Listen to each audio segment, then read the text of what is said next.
Bonjour à tous, bienvenue sur la rubrique Matin Nouveau où nous méditons l'évangile du dimanche suivant, c'est-à-dire le 16 mai, 7e dimanche de Pâques. J'ai choisi la phrase suivante: Je leur ai donné ta parole et le monde les a pris en haine. Cette phrase m'a toujours profondément touché parce que, au fond, elle résume assez bien ce que peut être la vie d'un disciple de Jésus, non seulement il y a 2000 ans, mais encore aujourd'hui. Une raison simple à cela, effectivement, on sent bien que lorsque nous sommes réellement ce que nous devons être en tant que disciples, c'est-à-dire lorsque nous portons cette parole de feu, lorsque nous l'incarnons, lorsque nous cherchons à la vivre, pas simplement par des beaux discours, mais de façon cohérente, en actes, tout au long de notre vie, ça a un effet assez fort généralement. Ça ne laisse personne indifférent. Ce qui d'ailleurs peut être aussi un critère pour savoir à quel degré d'intensité nous vivons l'Évangile. Alors, il ne s'agit pas de se culpabiliser, de trouver qu'on n'est pas un bon porteur du Christ, mais ça permet quand même parfois de mesurer l'intensité de ce que nous vivons.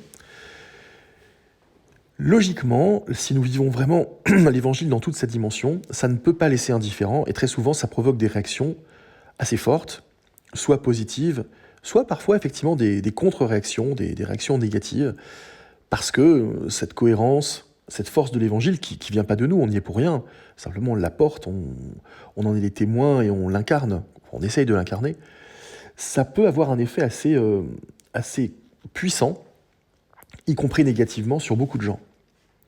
Et cette phrase, elle résume à merveille cela. Je leur ai donné ta parole et le monde les a pris en haine. Pourquoi ? Bien tout simplement parce que si ce premier groupe de témoins n'avait pas pris au sérieux ou avait considéré comme théorique le fait que Jésus soit revenu du monde des morts et que du coup la vie soit vue d'une façon totalement autre. On n'y réfléchit jamais profondément, mais si ça s'est réellement passé, si Jésus est vraiment revenu du monde des morts, si du coup la mort n'est pas une fin définitive mais un passage, d'ailleurs j'aime bien quand je parle de passage, l'écrire en deux mots, en un seul mot et en deux mots aussi. La vie devient passage au sens de la vie devient un peu chamboulée, dérangée.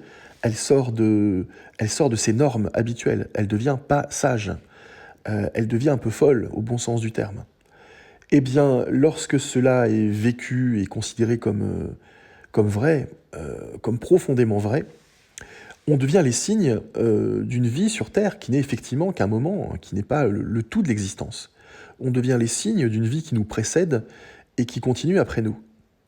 On devient les signes de quelque chose de bien plus grand que nous-mêmes et qui donne à la vie sur Terre une toute autre coloration.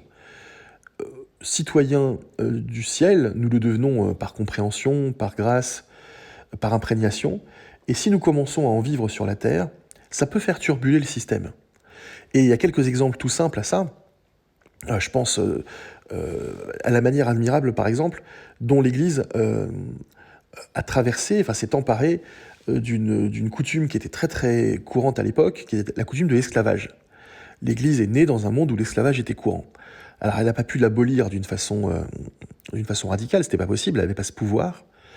Mais en revanche, elle a petit à petit imprégné la société de son temps et elle a subverti complètement cette idée d'esclavage de telle manière qu'au temps des Mérovingiens, il était très courant que les évêques, qui avaient de gros moyens financiers, c'était les plus puissants propriétaires terriens, les évêques rachetaient à tour de bras des esclaves pour les affranchir. Le baptême ne suffisait pas à faire d'eux des citoyens libres parce que c'était inimaginable dans la société de ce temps de secouer une telle institution qui était celle de l'esclavage, mais progressivement, l'Église l'a vidée de son sens. Et les évêques, concrètement, par tous les rachats qu'ils ont faits, ont fini par, dans leur diocèse, les évêques finissaient par racheter tout le monde. Donc il n'y avait plus d'esclaves. Donc ça s'est fait en douceur, mais avec une certaine pugnacité, et surtout avec cette idée que ce que l'Église croyait de tout son cœur, et qu'elle a toujours cru, à savoir en l'égalité profonde des citoyens du ciel, puisque nous sommes tous enfants de Dieu et que nous avons un seul Père, il n'y a pas de hiérarchie entre nous. Donc l'esclavage n'a absolument aucun sens. Et bien elle a fini par l'obtenir, à force de constance, à force de persévérance, et sans rentrer en guerre contre quiconque. Mais ça a profondément subverti les structures sociales de l'époque, et l'Église a fini par imposer son point de vue sans jamais utiliser la force. Il en va de même pour ceux qui ont une certaine vision de l'homme.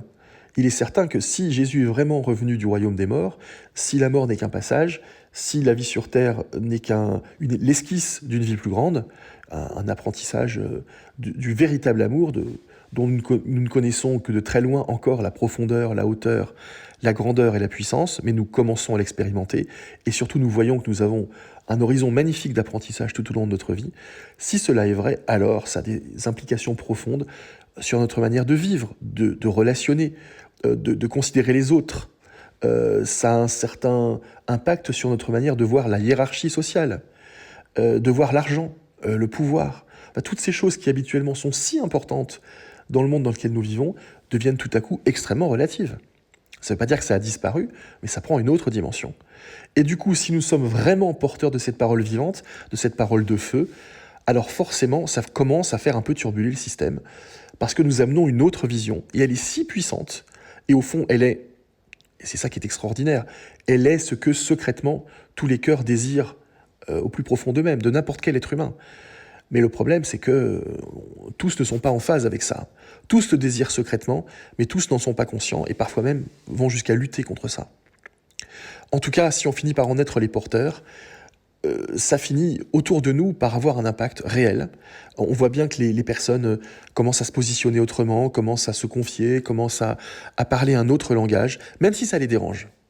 Ah, il peut y avoir des réactions de violence et de rejet, bien sûr, mais au bout d'un moment, cette authenticité de cette parole et la puissance de cette parole que nous portons, si nous la portons vraiment, eh bien, finit par avoir un effet incroyable. Et du coup, ça peut évidemment, lorsque certaines structures sont dérangées, et je pense à beaucoup d'évêques qui ont lutté au Brésil contre l'injustice ignoble des grands propriétaires qui tuaient à la tâche leurs paysans, ou certains évêques qui ont dénoncé des structures corrompues en Afrique et qui l'ont payé de leur vie.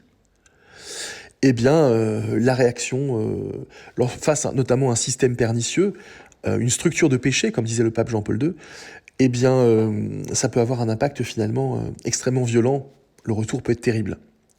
Mais ce n'est pas parce que ceux qui ont porté cette parole ont été indélicats ou ont été trop loin, c'est simplement qu'ils l'ont vécu. Et en vivant jusqu'au bout cette parole, ça peut finir par de tels résultats.